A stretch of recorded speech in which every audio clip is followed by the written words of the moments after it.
nisam uspio da plati benzin. Što kaže naš narod, plati pa klati. Zdravo, ja sam Čika Story. Čika Story je urednik emisije. Ok.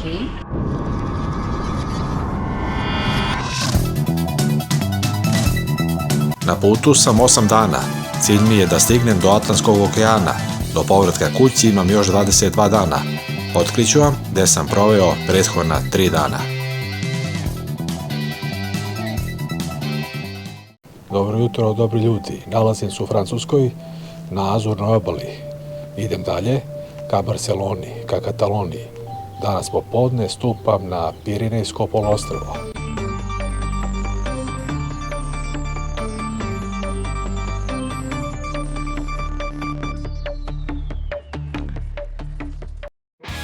U prethodnoj epizodi čuli ste šta sam sve imao da vam kažem o Nici.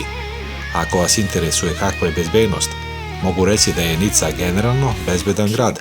Nasilni kriminal je relativno nizak, ali, kao i u svim većim turističkim centrima, preporučuje se oprez zbog džepnih krađa.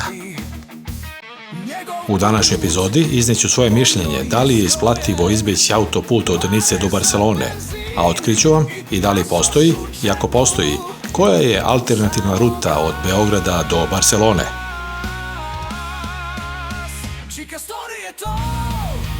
Danas vozim relaciju od Nice do Barcelone, ukupno 660 km. Idem autoputem kroz Francusku A8 i A9, a u Španiji AP7. Prolazim kroz Azurnu obalu, Provansu, Languedoc-Roussillon i ulazim u Kataloniju. Nije bilo u planu da toliko traje, ali na odredište ću stići tek za 10 sati. Uskoro ćete saznati razlog. Prethodnih dana dok sam ovde boravio, primetio sam da je na autoputu A8 između Nice i Kana skoro uvek velika gužva. Zato sam danas krenuo ranije, u 7:30 u nameri da izbegnem jutarnji zastoj i što pre pređem tih 10 km od Nice do odvajanja za Kan. Međutim, već prilikom uključenja na autoput nailazim na kolonu vozila. Zašto je gužva iako je maj i radni dan? Pa zato što je autoput A8 put sa gustim saobraćajem tokom cijele godine. Deo oko Nice, posebno pri ulasku u gradsko područje, spada u zone sa najtežim zagušenjima, jer je saobraćaj kombinacija lokalnih stanovnika i ljudi koji idu prema obali i letovalištima. Posebno su uska grla, čvorovi, izlazi i naplatne rampe, jer mnogo vozila ulazi ili izlazi sa autoputu u tom delu.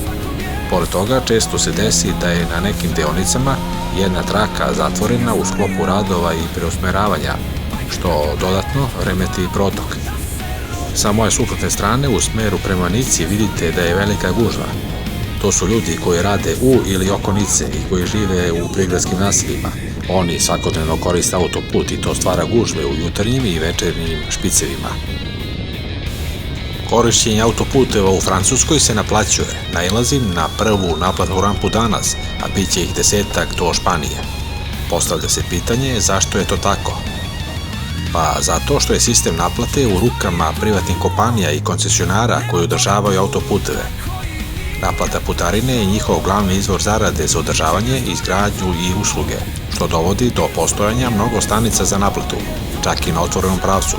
Dakle, ovde nije neobično da naplatna stanica se pojavi iznenada, iako nema izlaza.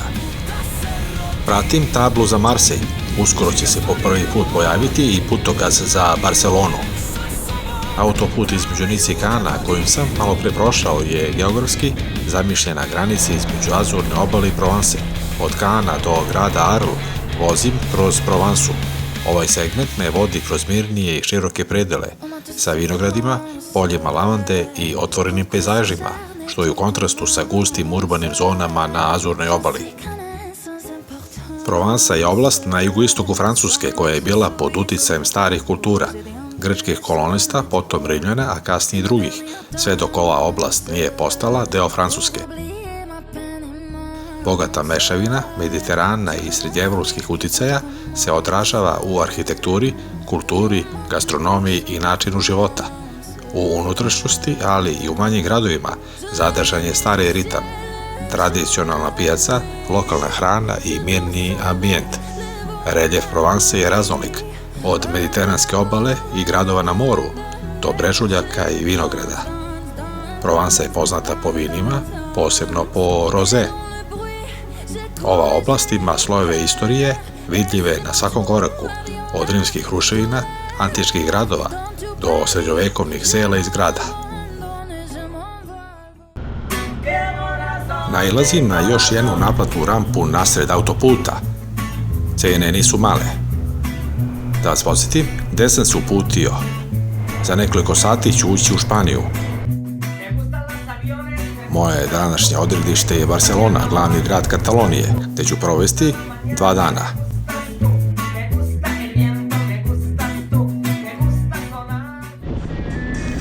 Od polaska vozim 2 sata.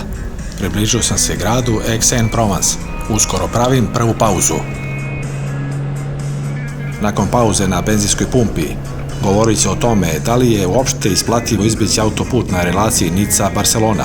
Mnogi vozači razmišljaju o tome zbog visoke putarine, ali realnost je nešto sasvim drugo. Pokazat ću vam šta zapravo dobijete ako krenete regionalnim i magistralnim putevima i koliko se tada put produžava. Moram prvo da platim na kasi, kakva glupa procedura. Veoma lepa pumpa, bogata je sadržaj, sve je na automat. Platio sam 30 evra, liter je negdje 1 evro i 80 i nešto centi. Kaže naš narod, plati pa klati.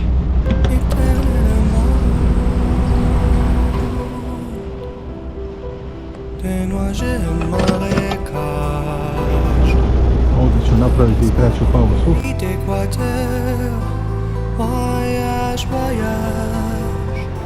Prva pauza nakon 190 km, pumpa negde kod Aix-en-Provence. Jutarnja svežina se povukla, sunce je već visoko. Jutro sam krenuo iz smeštaja u 7:30 da bih izbjegao gužvu, jer sam znao da je na potezu od Nice do Kana svakog jutra kolaps. Do autoputa vozio sam samo 5 km od smeštaja, onda sam izašao na autoput i deonicu od 10 km do Kana prevalio sam za pola sata. Nakon toga, saobraćaj se rasteretio. Moje radovanje će kratko potrajati. Naplatne rampe, brojna ukrštanja puteva, isključenja s autoputa ka gradovima koji se nalaze duž današnje rute, bit će uska grla. Kada se mnogo vozila skuplja na izlasku ka nekom gradu, već i manja zagušenja brzo stvaraju kolone.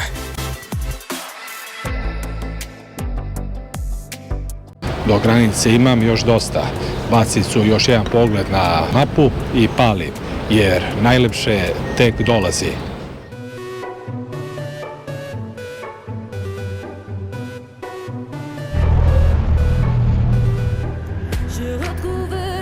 Pitate se da li može da se izbjegne autoput kada se ide od Nice ka Španiji i da li postoji neka realna alternativa. Teoretski može, ali nije lako, ni brzo, ni uvijek isplativo.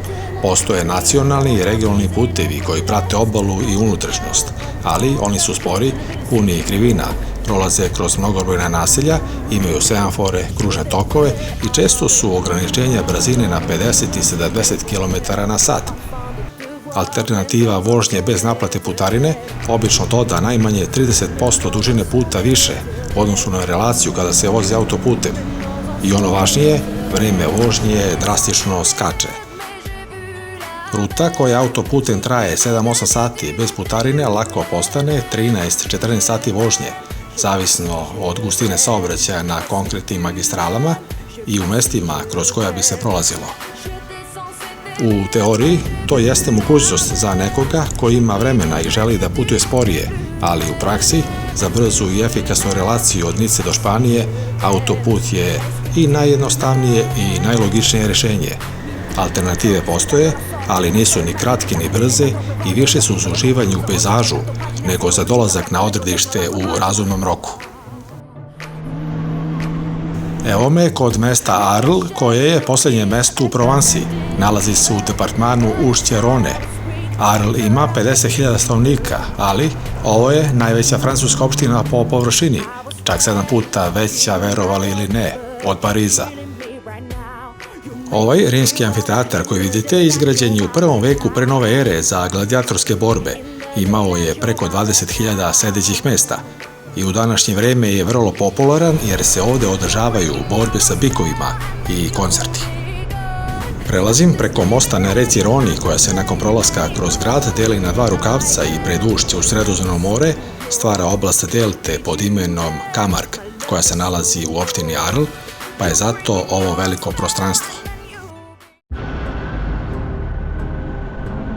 Danas srećem veoma malo motociklista što mi je neobično. Nalazim se u regionu Languedoc-Roussillon i vozim prema Montpellieru, glavnom gradu ovog regiona. Gužva je na vrhuncu, a razlog je jednostavan. Montpellier je veliki industrijski i logistički centar, pa ovde prolazi ogroman broj teretnih vozila. Krećem se prema zapadu, a posle Montpelliera skrećem na jug. Čini se da baš ta kombinacija, industrijski centar i ukrštanje pravaca, stvara ovako gust saobraćaj na autoputu. Uskoro pravim drugu pauzu. Vremenske prilike su odlične. Sunčano je i toplo, osjeća se blizina juga.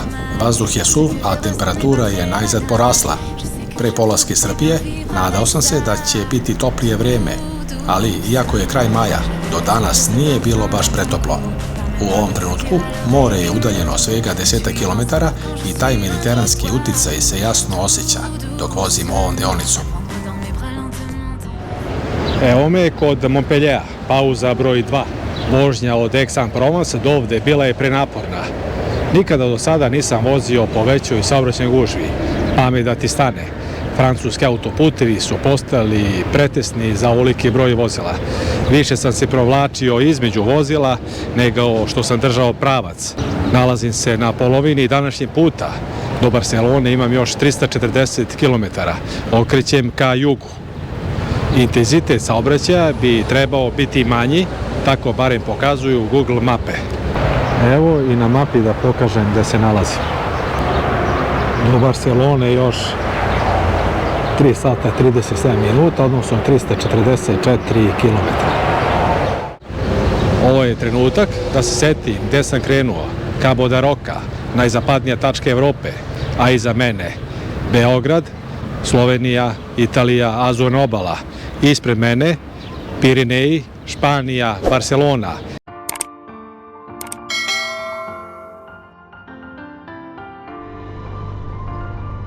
Barcelona je od Beograda udaljena 2000 km, a da li znate da postoji alternativna ruta kojom ćete izbjegnuti 90% od naplatnih rampi? Ako ne znate, ja ću vam reći. Do Barcelone put možete prekratiti brodom. To izgleda ovako. Vožnja do Jadrana, na primjer do Luke u Draču ili do Hrvatske, Zadar ili Split. Trajekt do Italije, onda vožnja do Civitavecchije, luke u blizini Rima i odatle opet brodom do Barcelone. Tako se izbegava većina naplatnih rampi, gužve i autoputevi, a dobija se jedna sasvim drugačija avantura. Putovanje trajektom od Rima do Barcelone traje 20 do 22 sata. Da li je ovakva ruta isplativa i ima li smisla, reći ću vam posle pauze. Zaustavljam se na benzinskoj pumpi. Otišao sam najprije do kase da bi platio benzin, onda ću sipati i nastaviti vožnju dalje. Velika gužva, samo jedna kasa radi. Benzin napolju može da se plati na automatu, ali je problem u tome što prvo mora da se stavi kartica u automat, onda skine depozit nekih 100, 150, 200 evra i posle nekoliko dana se to vraća, odbije se ono što je utrošeno. Bolje ovdje da platim kešom. Nisam uspio da platim benzin, ovdje se samo plaća ono što se kupi. Rečeno mi je da automat može da se stave na poeni 10, 20, 50 i onda tako da se kupi benzin za tu vrednost. Mnogo komplikovano, nigde prodavca na pumpama, nigde kasira na naplatnim rampama, sve je to automatizovano. Izgubim pola sata dok se snađem na ovoj pumpi, primim samo kartice, moram da odem tamo na onu stranu, tamo može kešom se plati. Kupiti ovde benzin je prava avantura. Francuski putevi jesu dobro organizovani, ali sistem naplate goriva ume da bude komplikovan za putnike koji nisu iz Evropske unije. Negde mora prvo da se plati unapred, pa tek onda da se sipa, a negde rade isključivo automati sa karticama. Međutim, za nas koji dolazimo van Evropske unije, to često nije isplativo, jer automat povlači veliki depozit, ponekad i preko 100 evra, pa tek posle vraća razliku, što može da potraje danima. Vraćam se na prethodnu temu. Da li je isplativo i ima li smisla da se put do Barcelone prekrati trajektom? Moje mišljenje je da ima, posebno kada sam se uverio da autoput i gužve u Italiji i Francuskoj znaju da budu paklene, a trošak putarine i goriva je značajan. Ako imate volje da se bavite online kupovinom brodskih karata, dolazak u Barcelonu trajektom ima smisla. Takođe, postoji druga opcija, brod od Đenove do Barcelone. Nalazim se između gradova Narbonne i Perpignan. Sa moje leve strane vidi se more, odnosno to je laguna koja se nalazi kod mesta Le Cat. To mesto ima i svoj turistički deo sa marinom, kampovima i plažama koje se protežu kilometrima.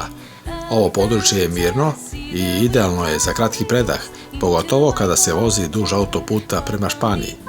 Ja sam se zaustavio i napravio jedan snimak dronom.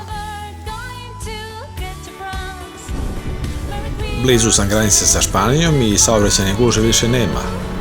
Vozim lagano, uskoro ću ugledati Pirineje, planinsku granicu između Francuske i Španije.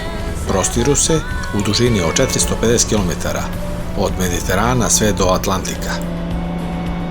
U daljini već se nazire njihov masiv, kao jasna potvrda da ću uskoro ući u Španiju i završiti francuski deo puta. Vegetacija je sada drugačija, manje je gustih zelenih šuma, više niskog mediteranskog rastinja. Sve deluje južnije, otvorenije i sunčanije.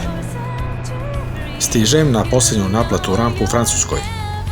Radnika više nigde nećete zateći na naplatnim rampama. Samo automati rade. I naravno, odmah problem. Automat neće da primi keš. Pokušavam par puta, ali bez uspeha.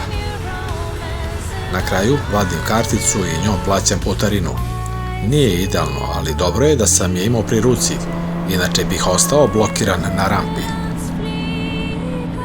Stižem na vrh prevoja. Nekada je ovde bio pravi granični prelaz sa rampama i kontrolama, ali to je odavno uklonjeno.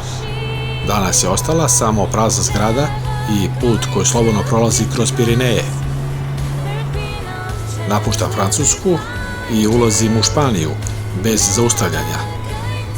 Lagani prelaz iz jedne u drugu državu.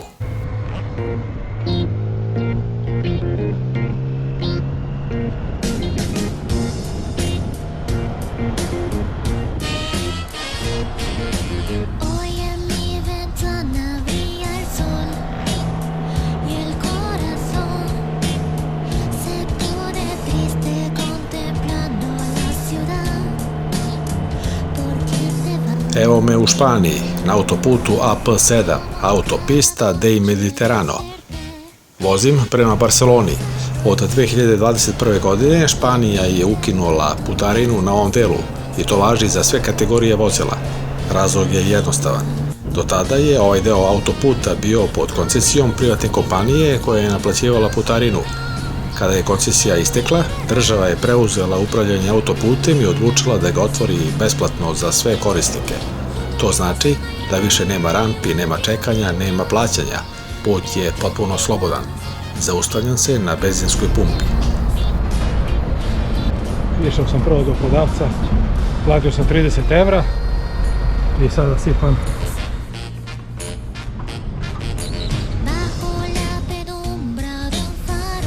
Benzin je ovdje jeftiniji nego u Francuskoj, liter košta 1 euro i 58 centi. Za 30 evra, tačno 19 litara. Evo me u Španiji, prešao sam granicu pre 5 minuta i stao ovde na pumpi Repsol. Vazduh drugačije miriše, sunce je isto, ali svetlost nekako toplija. Osjeća se razlika. Do Barcelone imam još 165 km, nešto manje od 2 sata. Rezervisao sam smeštaj u hotelu Ibis. Krećem na posljednju deonicu puta prema Barceloni. Un gatto blanco sobre el televisor, humo en el aire, olor a incienso, sus ojos dulces de un rosado intenso. Današnja vožnja je bila naporna. Gužve kroz Francusku su bili izazov. Česta zaustavljanja na naplatnim rampama su prekidala tempo. Pravio sam i češće i duže pauze nego obično, tako da se putovanje oteglo, ali sve se zaboravlja sada kada sam blizu cilja. Najjači vizualni utisak su mi ostavili Pirineji kada sam ih ugledao u daljini. U Barceloni ostajem 2 dana, a onda nastavljam prema jugu, preko Valencije, Benidorma, Alicantea, Mursije, Almerije, Malage, Marbelje i Gibraltara. Stići ću do najjužnije tačke evropskog kontinenta, Tarife. Pre Portugala u planu su Kadiz i Sevilja. Sa moje leve strane vidite Barcelonu, a ja uskoro stižem na odredište, hotel Ibis koji se nalazi u blizini aerodroma. Lokacija je praktična i sve je lako dostupno. Hotel posjeduje funkcionalne sobe sa osnovnim sadržajem. Idealan je za kraći boravak. Parking je dostupan i motor je sigurno smešten u ograđenom dvorištu hotela. Zdravo, ja sam Čekastori. Okay. And the time is 4:50 to end 10:50 for breakfast. You need parking? Možda šneke. Okay. Sada ću da vam pokažem kako izgleda soba. To je mene.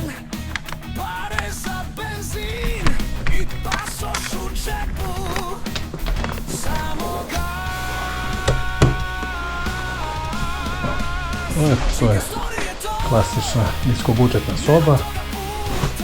Za mene samo je sasvim dovoljno. Evo me, stigao sam. Nakon dugačkog puta, konačno sam u Barceloni. Smešten sam u hotelu Ibis koji se nalazi blizu aerodroma. Lokacija je praktična, sve je tu, ali ipak dovoljno daleko od centra grada da ima miran kutak.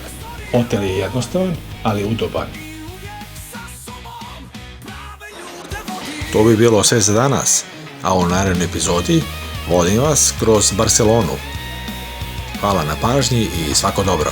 Kad dođe zima, kad su motori parkirani i dođeš kući s posla i nemaš šta da radiš, ja ne gledam televiziju, ne gledam filmove, ne gledam politiku, vesti, ne interesuje me to. Pustim YouTube, pustim Čikastorita i uživam. Dok ja legam na polju, sneg ili kiša ili hladno, ti legaš, uživaš, piješ nešto, jedeš nešto i gledaš gdje je Čikastori bio.